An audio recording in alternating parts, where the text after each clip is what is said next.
네, 소개 말씀 감사합니다.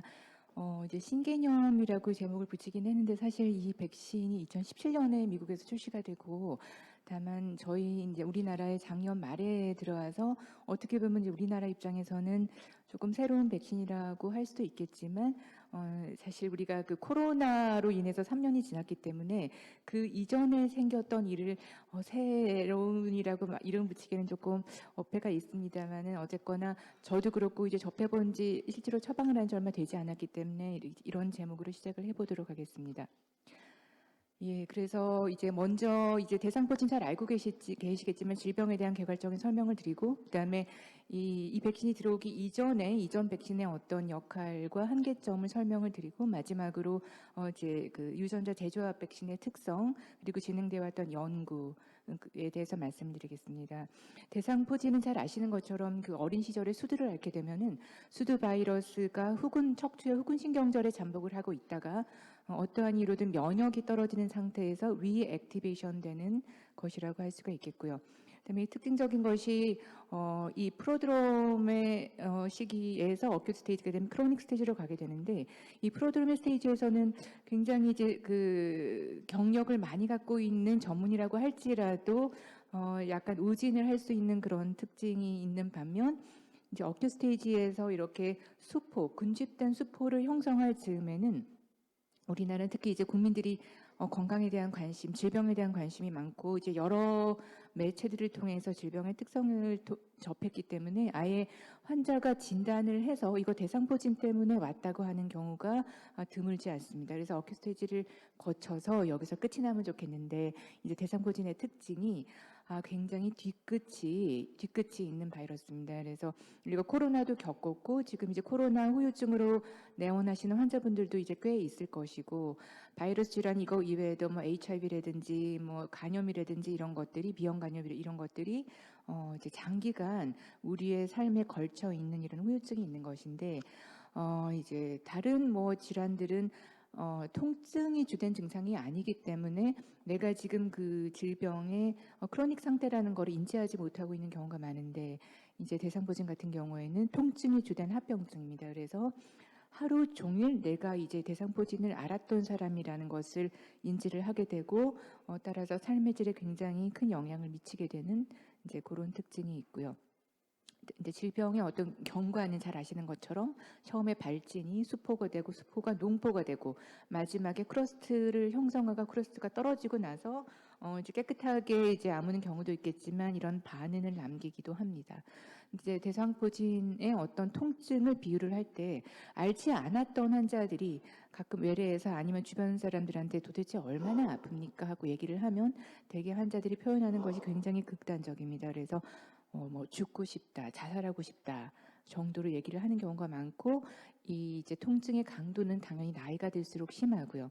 그다음에 이제 여자분들 같은 경우에는 굉장히 쉽게 이제 비유를 할 수가 있습니다. 그래서 레이버 페인이 요 정도라고 했을 때 어큐트 페인이나 크로닉 페인 공이 레이버 페인보다 훨씬 이제 높은 수준을 유지한다고 할 수가 있고 레이버 페인 같은 경우에는 뭐 길어야 요즘 이틀 3일이고 요즘은 무통증 시술을 하기 때문에 이제 레이버 페인으로 고생하는 산모가 이전보다는 훨씬 줄었다고 할 수 있는데 이제 대상포진 후신경통의 특징은 예측할 수 없는 기간 동안 이 통증이 지속되는 것을 특징으로 합니다. 그리고 또한 이제 계속되는 연구들 중에 이 대상포진이 신경통만으로 끝나는 것이 아니라 합병증이 조금 이제 우리가 우려할 만한 그런 질환들하고 연계가 되어 있는데 TIA라든지 MI의 위험을 높이기도 하고 또 이제 여러 연구들에서는 인지 기능을 떨어뜨리는 그런 연구들이 계속해서 보고되고 있습니다. 그리고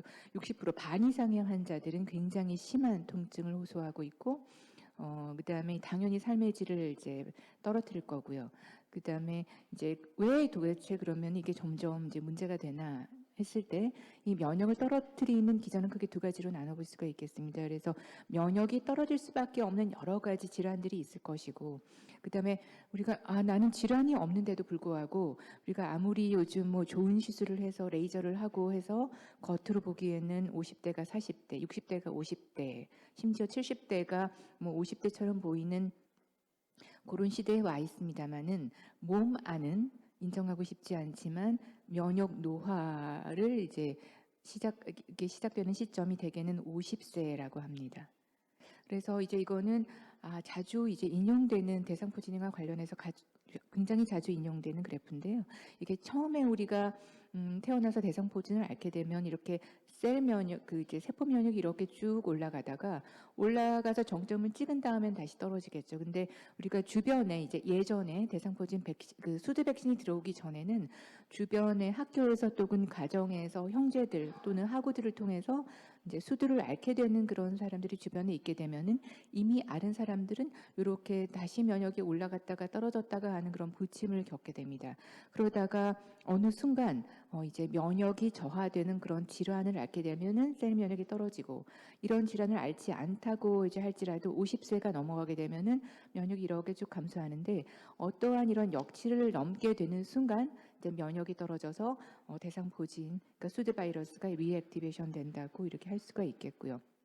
그다음에 이거는 인시던스를 보여주고 있는데, 우리나라는 이제 일단 이 그래프에선 빠져 있지만 점점 더 나이가 들면서 증가를 하면서 특히 50대를 기점으로 해서는 굉장히 가파른 증가세를 보이고 있고, PHN 같은 경우에는 특히 70세 이상의 경우에는 그 이전에 비해서 이제 그 인시던스가 2배 이상 증가한다고 할 수가 있는데, 지금 이제 평균 수명이 우리가 몇 년이 지나고 나게 되면 아마 세계 최고라고 하고 초고령화 사회에 진입을 하게 된다 그러죠. 그래서 그런 시점에서 이제 대상포진의 이제 합병증의 빈도가 70세 이상 2배가 된다는 거는 굉장히 눈여겨봐야 될 것 같고요. 그다음에 우리나라 같은 경우에도 이제 이렇게 점점 이제 나이가 증가함에 따라서 인센티브가 증가하고 있는데, 조금 눈여겨볼 것은 2014년까지만 해도 가장 많이 이완되는 나이대가 60대인데 불과 1년 사이에 2015년에 들어오면서 가장 호발하는 연령대가 70대로 바뀌고 있습니다. 그렇다면 향후에는 80대, 90대 이렇게 해서 점점 나이가 들면서 인서던스가 증가할 것을 예측할 수가 있고요.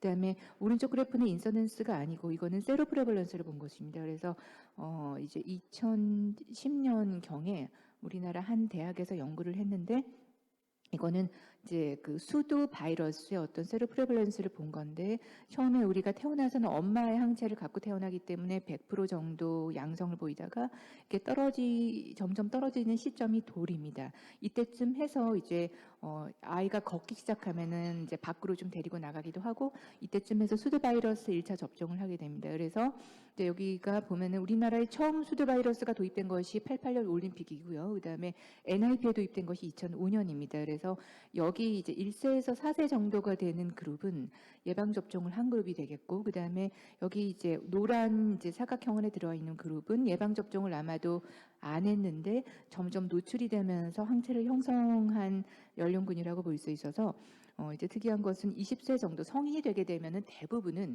98%, 미국에서는 99%라고 하는데 대부분 수두에 대한 항체를 갖고 있고, 그 말은 수두를 앓았기 때문에 대상포진에 발생할 확률이 누구든 가지고 있다는 것을 예측할 수가 있고요. 그다음에 이거는 코로나, 계속 이제 무슨 질환이든 요즘 코로나와 연결이 돼서 얘기가 나오고 있는데, 지금 즈음에 있어서는 사실 우리가 1년 전하고 너무 다르죠. 그래서 이렇게 마스크를 벗고 강의를 한다는 것도 굉장히 놀라운데, 코로나에 지금쯤 아마 직장에서든 가정에서든 4명이 모이면 한 3분 이상 감염이 된 경우가 많습니다. 근데 미국에서 조사한 연구에 의하면 코로나를 앓았던 50세 이상의 어떤 그 환자들에 있어서 대상포진의 발병률이 15% 이상 증가하고, 코로나로 인해서 입원을 했던 경우에는 20% 이상 발생 확률이 위험도가 증가한다는 걸 보여주고 있습니다. 그리고 이제 면역이 저하된 경우에는 어떻게 다른지를 보여주고 있는데, 보통 이 대상포진의 특징이 한쪽에 이제 왼쪽이나 오른쪽 중에 한쪽에 더마톰을 인발부하면서 대개는 한 더마톰만 인발을 하게 되는데, 이렇게 면역이 떨어진 경우에는 2가지 이상의 인접한 더마톰 혹은 떨어진 더마톰이라도 2가지 이상의 더마톰을 인발부할 뿐더러 이제 지속 기간이 오래되고, 그 다음에 병변이 더 크고, 그다음에 아까 이제 말씀드렸던 그 경과 중에 이렇게 진물이 더 오래 난다든지 이제 이런 특성이 있고, 그것뿐만 아니라 헤모레이지도 생기고요. 그다음에 컴플리케이션 중에서 대상포진 후 신경통뿐만 아니라 다양한 오장육부를 침범을 하면서 그 중에서도 조금 이제 걱정이 우려할 만한 것이 뉴모나이티스나 헤파타이티스, 그다음에 메닝자이티스, 메닝고 엔세팔라이티스까지 갈 수가 있고, 가장 심한 경우에는 디세미네이션 돼서 전신으로 이렇게 이완되는 경우는 이제 그 생명의 지장을 줄 정도까지 간다고 할 수가 있겠습니다. 그래서 우리가 토탈 포퓰레이션을 기준으로 봤을 때는 한 4.8% 정도라고 볼 수가 있는데, 면역이 저하된 여러 이제 질병들을 보면은 가장 문제가 되는 것이 이제 골수 이식을 한 경우, 스템셀 이식한 경우가 되겠고, 그 외에도 당연히 캔서, 그다음에 캔서보다 높은 이제 그 발병률을 보이고 있는 집단을 보면은 류마티스 질환입니다. 요즘 점점 더 류마티스 질환이 증가하고 있는데, 이분들은 이제 스테로이드라든지 아니면 면역 저하제를 쓰고 있는 경우가 많기 때문에 이렇게 발병률이 높다고 볼 수가 있고요. 그래서 그러면 대상포진에 걸리면 여러 가지 이제 치료가 나와 있으니 치료를 하면 되지 않냐 하지만, 되게 우리가 통증이 되게 뭐 허리에 왔을 때는 근육통, 그다음에 뭐 발끝에 왔을 때는 뭐 이렇게 통풍, 그다음에 뭐 왼쪽 가슴에 왔을 때는 뭐 심장에 문제가 있는 에마, 이렇게 감별하기가 조금 힘든 경우가 있기 때문에 진단이 늦어지는 경우가 있고 오진을 하는 경우가 있어서 72시간 안에 모든 환자들이 오는 경우는 흔하지는 않고요. 그다음에 반면 이게 72시간을 넘어서게 돼서 이제 바이러스가 셀 안으로 들어가게 되면은 그때는 이제 안티바이럴 에이전트를 써도 큰 의미가 없다고 할 수가 있고, 그다음에 그 이제 어큐 스테이지에 이런 페인 컨트롤하는 약제를 쓰고, 크로닉 스테이지에도 여러 가지 뉴로패틱 페인에 대한 안티 컨버설트를 쓴다 그러더라도 충분히 조절되지가 않아서 이제 나중에는 이렇게 너브 블락을 한다든지 이런 경우가 있는데, 문제는 이 뉴로패틱 페인에 사용하는 약제들은 너브에 들어가는 약제들은 굉장히 고용량을 써야 되고요. 그다음에 그 고용량에 쓰게 되면 그 약제 자체로 인한 뭐 이게 디즈니스라든지 그런 부작용이 많고, 그 디즈니스 같은 경우에는 이제 낙상 고위험군을 나타나기 때문에 이 약제를 쓰는 것과 동시에 새로운 에피소드, 그러니까 낙상으로 인해서 골절이 생기는 새로운 에피소드가 발생할 가능성을 늘 염두에 두고 있어야 되겠습니다. 그래서 그래도 감사하게도 우리나라에 그 이전에 2006년에 발매됐던 생백신이 2009년에 들어와서 이제까지 어떤 역할을 한 것은 분명합니다. 근데 이제 그 이제 백신도 한계점이 있는 것이, 이제 가장 그 중요한 스터디가 두 가지가 있는데, 그 싱글스 프리벤션 스터디하고, 이거는 60대 이상을 대상으로 하는 연구였고, 그다음에 이후에 50대를 대상으로 한 재스터디가 있었습니다. 그래서 이 백신의 이피커시를 보면은 오버롤하게는 50%밖에 안 되고, 특히나 이게 연령군으로 나눠봤을 때 연령군이 증가함에 따라서 너무 감소를 하고 있고, 50대에서는 70% 정도를 보여주고 있고, 그다음에 PH님 같은 경우에는 그래도 60%대를 보여주고 있지만, 이제 특징이 장기간 이제 연구를 봤을 때는 5년쯤에 이르러서는 효과가 이제 50% 이상 미만으로 떨어지고 있고, 10년쯤에 이르러서는 거의 0%로 수렴하고 있는 이런 아쉬운 점을 보여주고 있어서, 이러한 것을 배경으로 해서 이제 새로운 기전을 가진 그런 그 유전자 제조합 백신인 그런 RGB 싱글릭스가 발매되기 이르렀습니다. 이제 이 백신의 특징은 크게 이제 두 가지로 나눠봐서,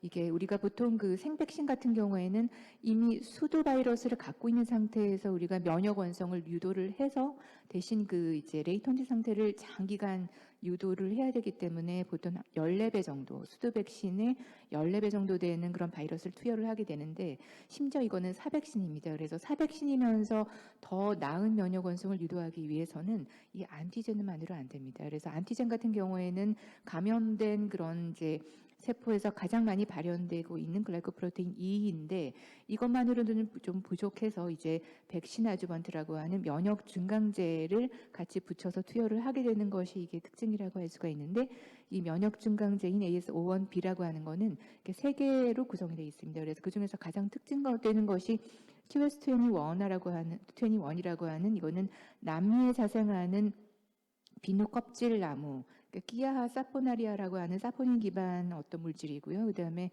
여기에 살모넬라에서 추출한 인지질, 이거를 라이포솜의 형태로 엮어서 투여를 하게 되는데, 이거를 투여하게 되면은 T셀 및 B셀의 면역 반응을 유도를 해서 혈류로 이렇게 서큘레이션을 하게 되고, 특징적인 것이 이제 아주반트를 투여하지 않은 거에 비해서 아주반트를 묶어서 투여했을 경우에는 백신의 초기 반응이 굉장히 높고 오랫동안 지속되는 결과를 보여주고 있습니다. 그래서 우리나라에서 이제 허가를 받기로는 이건 2021년 가을쯤에 허가를 받았는데요. 그 이전에 생백신 같은 경우에는 허가를 50세 이상 받기는 했지만 권고사항으로는 일단은 60세 이상이면서 50대 같은 경우에는 환자의 피접종자의 개별적인 어떤 상태에 따라서 주치의하고 상의를 해서 결정을 하는데 이거는 아예 50세 이상 성인에 대해서 허가를 받았고 그다음에 특징적인 것은 18세 이상에서 질병 및 이제 키모테라피 같은 치료로 인해서 면역이 저하 또는 억제로 인해서 대상포진의 위험이 높거나 높을 것으로 예상되는 사람에 대해서 허가를 받았습니다. 그래서 중요한 거는 이제 에비던스죠. 그래서 클리니컬 데이터를 보시면은 처음 가장 이제 피보트 스터디라고 하는 것이 조이 50, 70라고 하는 스터디가 있고요. 그다음에 이거를 장기간 이제 관찰한 연구가 있고 그다음에 선생님들 및 환자분들이 가장 궁금해하는 이전에 생백신을 접종한 환자들을 대상으로 한 연구가 있습니다. 그래서 백신 이피커스를 본 가장 중요한 스터디 조이 50, 70를 보면은 이거는 같은 기관에서 이제 같은 의료기관에서 동시에 진행된 연구고 이거는 이제 RCT 다기관 다대륙 RCT입니다. 그래서 다행스럽게도 이 연구에 우리나라의 여러 이제 기관에서 참가를 했기 때문에 백신 허가를 받는 과정에서 국내 연구를 따로 하지 않고서도 허가를 받을 수가 있었고요. 그래서 프라이머리 아웃컴을 보면은 50세 이상, 70세 이상에서 백신의 유효성을 받고 그다음에 그 이제 이 조이 50에서의 70대 연령군하고 70를 묶어서 풀 어널리시스를 했고요. 그다음에 맞는 방법은 이제 두 번을 맞되 2개월을 간격을 두고 맞았습니다. 그다음에 인롤된 환자는 16,000명, 15,000명 정도가 됐고요. 그래서 한 37개월 정도 이렇게 팔로우를 했고 이 슬라이드가 아마 선생님들께서 이미 잘 아시고 계시면서도 가장 많이 언급되는 슬라이드라고 할 수가 있습니다. 그래서 우리가 이전에 아까 말씀드렸던 그 생백신하고 비교를 했을 때 아마 연구자들도 이렇게까지 예측을 못했을 텐데 백신의 이피커시가 오버롤 하기에는 97.2% 연령대를 나눠봤을 때도 95%가 넘어가고 있고 특히나 이제 70대 이상을 이제 풀돌널리스한 경우를 본다고 할지라도 오버롤하게 91% 심지어 80대 이상 연령대가 80세에서 97세까지입니다. 이 경우에도 90% 이상을 상회하는 아주 놀라운 결과를 보여주고 있습니다. 그래서 반복되는 얘기고 그다음에 PHN 같은 경우에도 오버롤하게는 91.2%.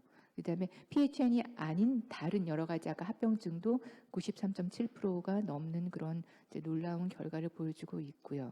그다음에 이제 결과는 유효성은 이렇게 좋은데 문제는 우리가 이제 그 코로나를 통해서 백신의 그런 합병증에 대해서 굉장히 많은 이제 얘기거리가 나오고 있습니다. 그래서 그런데 합병증이 많으면 환자들이 당연히 안 맞을 거라고 예상을 할 수가 있는데 조금 이제 우리가 인정을 해야 될 것은 우리가 사백신을 넣어주기 때문에 아무래도 그것만으로는 부족해서 넣어주게 되는 그 백신 아주번트 때문에 우리가 로컬한 또는 시스테미닉한 그런 초기의 어떤 합병증은 감소할 수밖에 없습니다. 그래서 페인, 레드니스, 스웰링 같은 것들이 굉장히 그 이제 플라세보군에 비해서 높은 것을 보여주고 있습니다. 그러나 그레이드 3 정도, 그러니까 10cm 이상의 스웰링이 있거나 일상생활을 방해할 정도의 그런 페인은 10% 미만이라고 볼 수가 있고요. 그다음에 시스테믹 같은 경우에도 열이 나거나 퍼티그 이런 것도 이제 발생 빈도가 플라세보군에 비해서는 굉장히 높지만 그레이드 3 같은 경우에는 이제 10% 미만을 보여주고 있습니다. 그래서 다행스러운 거는 이 지속 기간이 2, 3일을 넘지 않는다는 거. 거짓말같이 환자분들이 4일째가 되면은 그 심하던 통증이 딱 하고 끊긴다는 표현을 하고 있는 경우가 많고요. 그다음에 이거를 1년 동안 봤을 때 그다음에 심각한, 그다음에 치명적인 그런 그다음에 아무래도 이제 아주반트가 들어가기 때문에 면역 매개 질환 같은 경우를 봤을 때 양군 간에 유의 있는 차이를 보이고 있지 않았고 이게 정말 문제가 된다면 이게 두 번 접종이기 때문에 두 번째 접종에 오지 않을 것입니다. 그런데 이제 임상 시험에 참가했던 환자 연구 대상자들은 한 95% 정도가 두 번째 접종을 하기 위해서 내원을 했다는 결과를 보여주고 있고요. 이제 이거는 같은 연구에서 이제 서브 그룹을 어널리시스한 걸로 보여주고 있습니다. 그래서 이제 대상포진이 발생할 수 있는 여러 가지 상황들을 볼 때 당연히 DM이나 뭐 크로닉 카디오바스큘라 디지즈 같은 경우에 높을 것이라고 예상을 하지만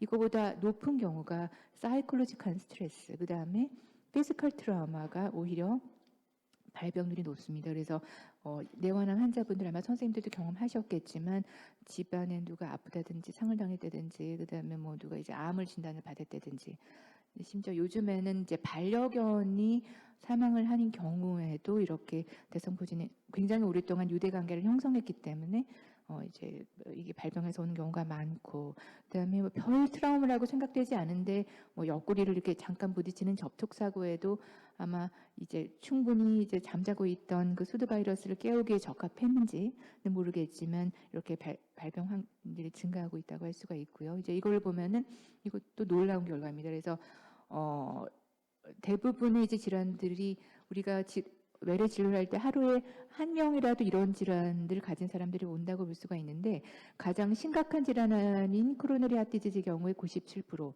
그다음에 이제 아스마를 제외한 레스피레토리 디스오더 가장 낮은 경우가 85%로 어떤 질환이든 백신의 유효성이 90%에 육박하는 결과를 보여주고 있고, 그렇다면 아까 말씀드린 이런 질환들을 하나만 가지고 오는 경우는 흔치 않지 않습니까? 대부분 노인 환자들이 뭐 2-3개 내지는 6개까지 올 수가 있는데 질환의 개수가 증가하더라도 백신의 유효성은 90% 이상을 유지했다는 거 보여주고 있고요. 그다음에 이거는 세이프티입니다. 그래서 아무래도 이제 동반 질환이 증가함에 따라서 그런 사이드 이펙트는 조금 증가할지 모르겠지만 이거는 플라세보군과 비교해서 큰 차이를 보여주고 있지 않았습니다. 그 다음은 롱텀 팔로업 스타디인데요. 이 처음에 시작했던 연구는 37주 정도라고 3.7년 정도였고, 그다음에 이 연구가 끝나고 나서 한 1년 정도 이렇게 와시업 피리어드가 있었고 그 이후에 익스텐션 연구가 시작이 됐습니다. 그래서 이거는 지금도 진행되고 있는 연구고 이제 한 4년쯤 전에 2년째 돼서 이제 중간 분석이 나왔고 작년 그러니까 익스텐션 이후 4년째인 작년 가을쯤에 또 인테rim 분석이 나왔습니다. 그래서 이 연구들의 프라이머리 이제 엔드포인트는 연구를 이제 새로 시작해서부터의 어떤 이피커시를 본 것이고, 세컨더리 엔드포인트는 이전의 연구, 그러니까 두 번째 접종이 끝나고 나서부터 이제 통틀어서 연구를 한 것이 아웃컴을 본 것이 세컨더리 엔드포인트라고 할 수가 있고요. 그래서 백신의 유효성 이외에도 아까 이제 50 혹은 70의 연구처럼 면역 완성과 함께 세이프티를 같이 이제 봤다고 할 수가 있겠습니다. 그래서 이거는 이제 2년째, 그다음에 4년째를 본다면은 4년째 익스텐션 기간만 본다면 81%, 처음부터 이제 통합해서 본다면은 거의 한 10년 동안 연구 결과입니다. 10년이 지나도 백신의 이피커시가 89% 정도를 유지를 하고 있었고, 그다음에 휴머럴 이뮤니 리스판스는 이전에 리스판스가 이 정도였다 그러면은 보통 우리가 이제 휴머럴 리스판스 면역 원성을 볼 때는 그 이전에 비해서 4배 이상 증가한 경우를 의미 있는 것으로 보는데, 이런 휴머럴 이뮤니 리스판스에서도 5배 이상, 그다음에 셀룰 리스판스에서는 6배 이상 그 접종 이전에 비해서 면역 원성이 증가되는 그런 결과를 보여주고 있어서 이걸 우리가 그렇다면 이제 욕심이 조금 납니다. 20년 후에 30년 후에는 어떻게 될 것인가를 이제 오른쪽 그래프는 임상 시험 결과를 여기까지를 바탕으로 해서 장기간 모델링을 해본 것입니다. 그래서 모델링한 결과를 봤을 때 50대가 만약에 이 주사를 맞는다고 할 경우에 50대 같은 경우에는 50년 정도 지나 그러니까 100세가 될 즈음에 백신의 효과가 거의 이제 0으로 떨어지는, 이전에 생백신은 10년쯤 지나면 거의 0으로 수렴을 했던 것에 비해서는 굉장히 차이가 있다고 볼 수가 있고요. 50% 말고 한 50, 그러니까 0% 말고 백신의 이피커시가 그러면 50% 되는 시점이 언제쯤인가로 봤을 때는 50대에는 한 30년이 지난 시점에, 그러니까 50세가 80세가 되는 시점에 백신의 이피커시가 한 50% 이상으로 떨어질 거라는 모델링이고, 이거는 장기간 결과는 실제로 조금 기다려봐야 나올 것 같습니다.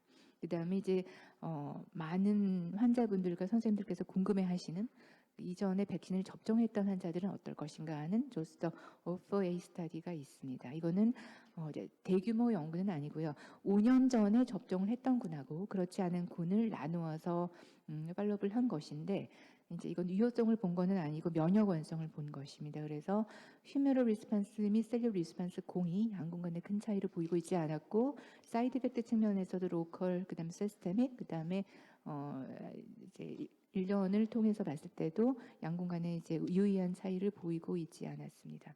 이제 마지막으로 말씀드릴 것은 면역이 이제 억제된 그런 환자군에 대한 겁니다. 그래서 요거는 조금 짧게 말씀을 드릴 거고요. 그러니까 보통 면역이 억제됐다고 했을 때 이제 감염의 측면에서 본다면 가장 먼저 떠오르는 것이 HIV 환자의 경우고요. 그다음에 요즘 점점 더 증가하고 있는 것이 오토로그스한 헤마토포에틱 스템셀을 이식한 경우고 그 외에도 혈액암, 고형암, 그다음에 신장 이식 이런 경우가 있겠습니다. 그래서 이 연구들은 당연히 그 이전에 정상 면역 적격자들을 대상으로 한 연구에 비해서는 연구의 규모는 당연히 작습니다. 그리고 이제 처음에 이게 면역 원성이 조금 떨어질까라고 예상을 해서 처음 시행됐던 HIV 환자들을 대상으로 한 연구에서는 2번 접종만으로는 조금 부족하지 않을까. 그래서 2번 접종, 3번 접종 이렇게 비교를 했는데 당연히 첫 번째 접종에 비해서는 2번째 접종을 한 후에 면역 완성이 올라갔지만 2번 접종하고 3차 접종하고 비교했을 때는 면역 완성에 큰 차이를 보이고 있지 않아서 다른 연구들에서는 굳이 3차 접종까지 하지 않았고 2차 접종, 그러니까 정상 면역군하고 같은 방식으로 접종을 했고요.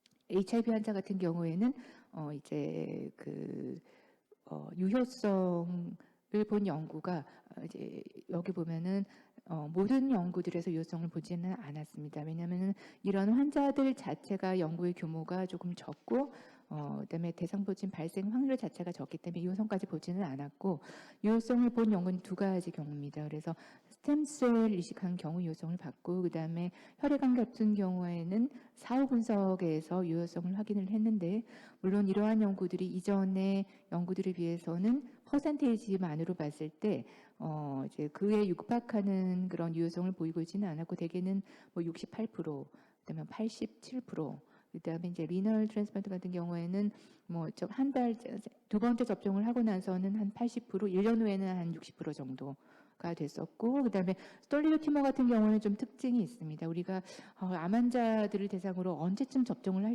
할 것인가가 참 이제 고민을 많이 하게 되는데 이 환자군에서는 프리케모가 이제 화학요법을 하기 전군하고 그다음에 화학요법을 하고 나서 며칠째 접종한 군하고 비교를 해봤을 때는 당연하겠지만 프리케모군, 그러니까 항암화학요법을 시작하기 전에 접종을 한 군에서 훨씬 더 나은 이제 면역 완성을 유도한 것으로 이렇게 나타냈습니다. 그래서 이제 뭐 60%, 80% 이런 식으로 조금 다르기는 하지만 이 연구 결과를 바탕으로 19세 이상 혹은 18세 이상에서 이 대상포진의 접종을 허가하는데 충분한 이제 이렇게 컨센서스를 이제 유도를 했습니다. 그래서 접종의 레커멘데이션 같은 경우에 미국 같은 경우에는 이제 2번으로 나눠서 이제 레커멘데이션이 나왔고요.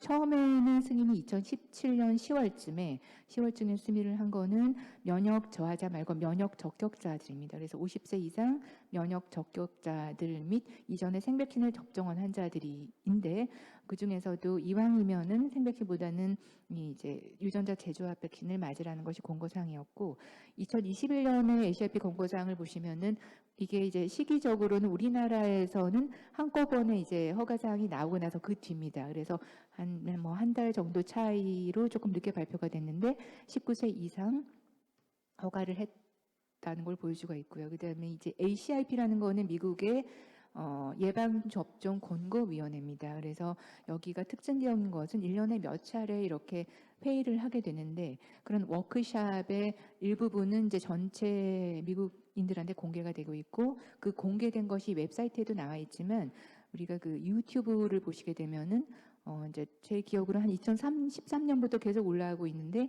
2013년에는 이제 생백신이 주가됐었고 그 이후에 사백신이 개발이 되면서 2017년 같은 경우에 재미있는 것이 2017년 여름하고 가을하고 이렇게 그 심포지엄 하는 과정에서 여러 선생님들이 서로 다른 의견을 제시를 하면서 고민을 하고 결과 컨센서스를 이렇게 형성해 나가는 과정을 볼 수가 있는데 그런 거를 이제 보면서도 굉장히 많은 이제 학습이 배움이 된 것 같습니다. 그래서 시간이 나신다면 한번 그렇게 한번 방문해 보실 거를 권고를 드리고요.